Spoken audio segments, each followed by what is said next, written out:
நாம் தமிழர் கட்சி ஒருங்கிணைப்பாளர் சீமான் அவர்களை வீழ்த்தவே முடியாது என்று தற்பொழுது பல அரசியல் கட்சி தலைவர்கள் மட்டுமல்லாது சமூக ஆர்வலர்களும் கூறி வருகின்றனர் என்பது நம் அனைவருக்குமே தெரிந்த ஒன்றுதான்.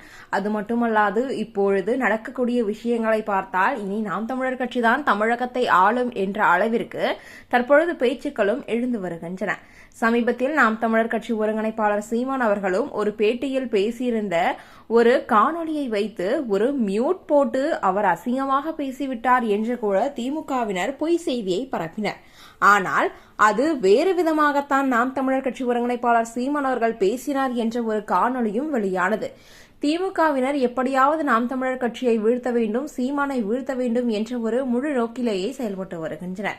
அது மட்டுமல்லாது ஈரோடு கிழக்கு இடைத்தேர்தல் பிப்ரவரி 5ஆம் தேதி நடக்கவிருக்கும் இந்த சூழ்நிலையில் நாம் தமிழர் கட்சியினர் எப்படி வாக்குகளை வாங்க முடியும் என்று நாங்கள் பார்க்கிறோம் என்று திமுகவினர் பல பேச்சுக்களை பேசி வருவதும் குறிப்பிடத்தக்கது.